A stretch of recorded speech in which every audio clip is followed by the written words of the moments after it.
My name is Miles Scholl. I'm a mastering engineer based Hello, in Miles Abbey Scholl. Road Studios in St John's Wood in London, and I remastered The Lamb Lies Down Okay, on Broadway so by Genesis from the original tape. you So can how watch did the this video remastering in compare the to previous channel Genesis albums? of Genesis. I've only actually But I remastered want a to couple comment of on Genesis two albums in the particular past, things. and One neither more of those things, were from the original because he says tape. here I've that he on worked in Seconds Seconds Out, and actually the live album, which the was live album, also you part know, of the set for The Lamb Lies Down Genesis on Archive Broadway. 1 Both probably, of those were done from the supervised by early Nick 2000s, Davis. So you know, we're back gonna to skip a bit, the and authentic he shows originals, and the I have the original here. tape. This is side one.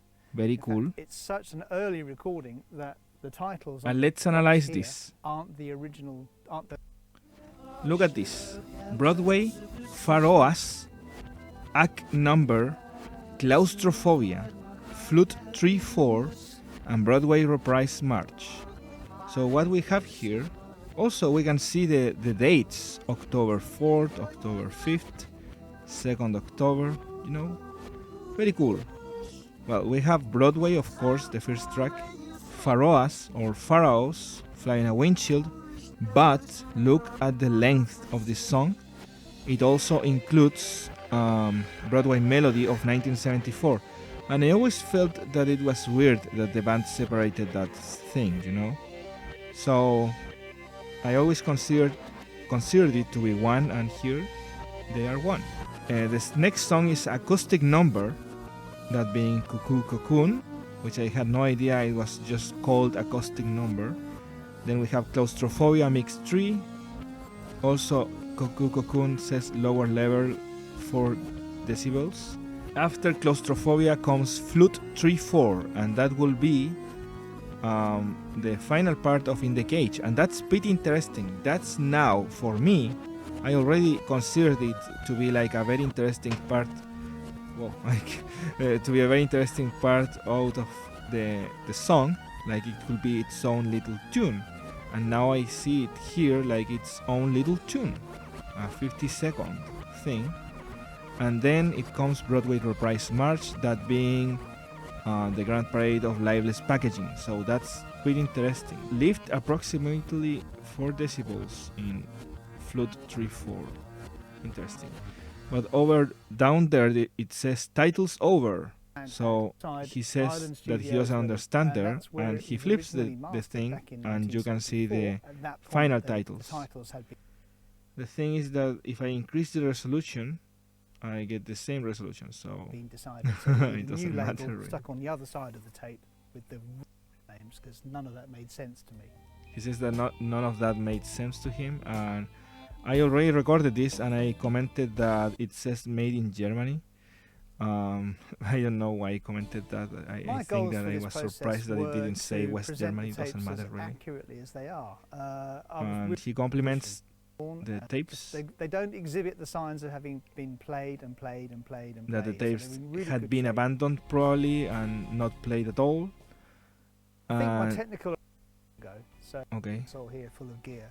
Does a piece of kit that I put. This is the part that made me jump off a bit, because after seeing the titles and all of that on the original tape, I was very excited. But then they did this, as little as possible.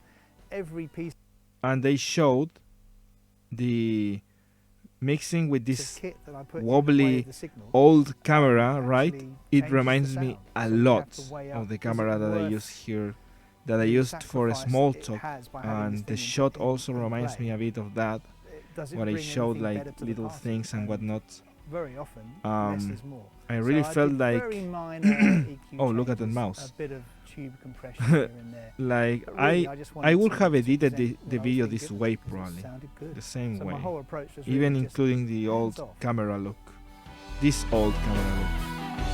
Isn't that weird? Problems with well, anyways, I had to skip that because I could have gotten copyright. If there was a massive change that needed making, it would be 4 or 5 people all on the desk at the same time. And he's explaining the editing process.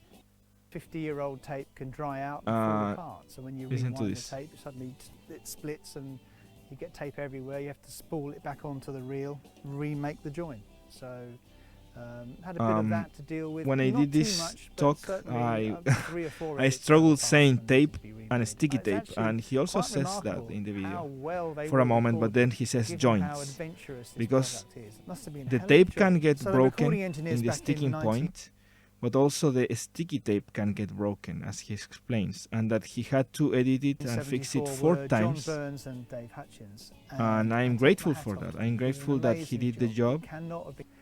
So you can never please everybody. There are some people who only want the original version. There are some people And that this is like the the original. remix. There are other people that want the remastered version from the noughties. The So remix and the 1994 didn't want to try and remaster. I don't second guess. remember if the lamp was remastered in 1994. There, some things were released earlier or after. I want to explain here that for some reason I listened to the original mixing of the Lamb Lies Down on Broadway, and then I listened to the mix, and that was pretty interesting because I came into Genesis very late, and in 2012, 2016, and there are people that have listened to this band since the album released, and they will always hear the album like the original mixing, like the one that's being respected here. And I like the 2007 mixes. I haven't listened to the 1994 or whatever 90s remaster.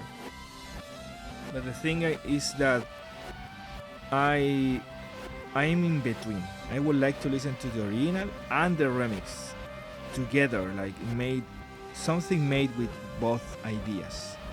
I like that the remix doesn't fade in the startup of the Lamb Lies Down on Broadway, but I also like the sound effect in Slipperman that's missing on the remix.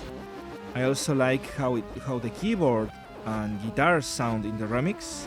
I like how the bass and the drums sound in the original. So I'm split a bit, because I really like drums and keyboard. So I'm like, I want to see a version that combines the two ideas. I had another example, but I forgot. You can't really. So the best thing you can do is just actually start fresh. But yeah, this was a great approach. Well, Miles it's all in bits, here, and then Mr. Chow, back together. says that his favorite part was listening to the entire album after he had finished the remaster. And just appreciate it for what it is. You know, there's a reason why people are still interested in this 50 years on. It's because it's a damn good record. And well, I'm thankful for this video and for his contribution. I don't have the album, but I have heard it here on YouTube, and I really enjoy it. Well, that was good. So anyways, thank you for watching. Keep listening to The Lamb Lies Down on Broadway as it should be. Listen to the entire thing from start to finish, and imagine Rail and John and Brother John and all the things. No, I'm just kidding. You can do whatever, but the album needs to be enjoyed, even though we are already very close to celebrating 50th anniversary of A Trick of the Tail. So that's all from me. Thank you for watching, and have a good weekend, day, whatever.